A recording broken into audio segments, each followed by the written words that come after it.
Where did the energy come from? Well, let's go back to a college science book for a scientific explanation. It says, well, in the beginning, all the energy was condensed into an inconceivably tiny speck. The laws of physics can't account for this. Okay, this goes against various laws of physics. They can't account for this, but this is their best explanation. In other words, they can't logically account for the energy. So let's move on to the next question. You quote from Dr. Fetter's Human Antiquity. That's interesting because just for shits and giggles, I sent him an email with your quotes and asked him how do those, because I don't have that text, so I asked him how they match up. And he was kind enough to reply to me. He was kind enough to send me scans of those pages, in fact, of those chapters that you quote from. It's pretty interesting, don't you think? And, you know, I'm just curious as to how they hold up. But I kind of enjoyed his response, or at least the introduction to his response. Not surprisingly, Miller has cut so much from our discussions as to render them meaningless. Big surprise. Of interest is the fact that even when no ellipses appear in Miller's rendering, he has eliminated words. Real smooth. I thought that was funny. Kind of made me laugh. All right, before I go on, I think it's important to understand what Miller is trying to do here with this quote, what the purpose of his taking this quote from Kenneth Fetter's book. So he makes a statement, in the beginning, all the energy condensed into an inconceivably tiny speck. Laws of physics can't account for this. This is pretty common, I've noted, throughout Russ Miller. It's a style that he likes to use by stating one scientific absolute, and then in the same work by the same author, sort of a disproof of what the scientist just stated, essentially to support the claim that evolutionist scientists are such liars and frauds that they can't even keep their own story straight and they contradict themselves. I mean, that's kind of, I think, what he's getting at in the big run. These kinds of quotes, certainly make for an audible gasp in the audience and that kind of thing, and I think that's the goal. But what he's saying right here is, we know for a fact that all the energy was once conceived it was condensed into this tiny speck. However, it violates the laws of physics and is therefore impossible. Meaning, he's interpreting the laws of physics to mean, physical absolutes that can't be broken. And look at this. They're admitting that the speck is impossible. But let's take a look at what Fetter actually said. Okay, now here, as I've done in the past, I've outlined the quotes from Miller are in blue in the paragraph from Kenneth Fetter's book. So what he states, of course, in the beginning, all the energy and all of that's there. For some reason, he exchanged the word compacted for condensed when he requoted this, but I'm not sure why that was, but it's irrelevant. But he says, the laws of physics as currently understood can't account for the existence of this speck, so science has yet to answer the question of where it came from. Okay, so what's important about this, and this is maybe kind of subtle, I apologize, but what Fetter is saying is that, okay, here's a known state of the universe at some point in time, a understanding of how that worked, the physics behind it, is still outside of our reach, or still outside of our knowledge, maybe indefinitely, maybe not, whatever the case may be. But the point is, he's not making a state that he's not saying that the Big Bang Theory is some absolute violation of a fundamental law of physics and therefore impossible, which is the point that Miller is trying to get across. Let's move on to the next question. Where did all the matter come from to make this podium, this building, the planet that we live on, the entire universe? Where did the matter come from? Oh, let's go back to the college book once again. Kids, the tiny speck of energy began to expand, and by 3 minutes, atomic nuclei appeared. Well, think about this logically. Let's take a look at the quote that Miller gives from Fetter's book. The tiny speck began to expand. By 3 minutes, atomic nuclei appeared. Now, in essence, this is the meaning of this is fairly intact as to what the author intended. However, I do want to show one thing about it before I continue on to explain what Miller is trying to prove here. You'll notice that the quote from the original book is in two parts. With the tiny speck began to expand in part 1, and by 3 minutes, atoms and nuclei appeared in part 2. The reason that is in two parts is that the part on top is actually from page 51 of Fetter's book, and the portion on part 2 is from page 53. There are several paragraphs in between the two. Just kind of an interesting use of ellipses, in my opinion. They can't tell you if the Big Bang took place 6 billion years ago, or 13 billion years ago, or 20 billion years ago. It's constantly changing. Yet they're going to tell us what happened at the 3-minute mark? That doesn't make any sense whatsoever. This is a religious belief. It's not based on testable, observable science.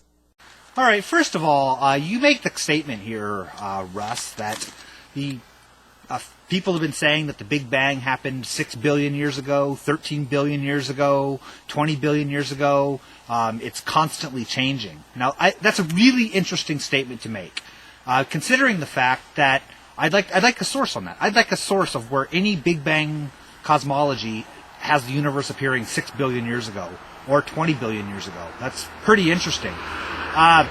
The actual very first estimate of the age of the universe that I was able to find, I think it's the first one ever attempted, based on a Big Bang cosmology, was done by Alan Sandage in 1958.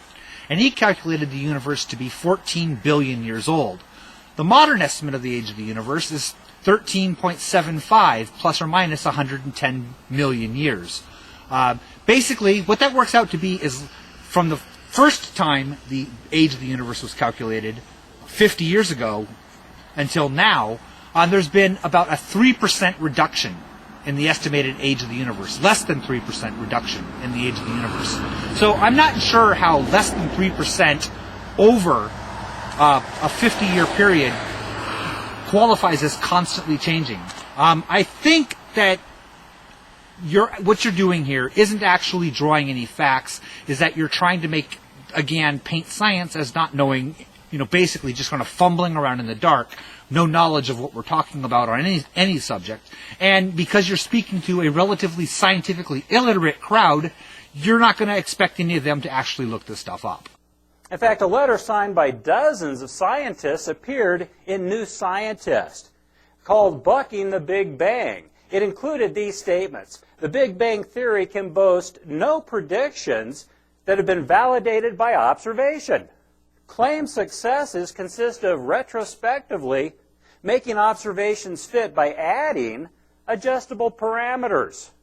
I had actually seen that document before, the Doubters of Big Bang Theory document that you quote here. I'll put a link down below to the original posted document. The thing about that makes me laugh, more than right off the bat looking at it, is their big claim to fame is that they had 33 scientists signed this document. It's like, wow, 33, right? A lot of them are indeed cosmologists or physicists or astronomers. But you know what? Some of them are like chemical engineers.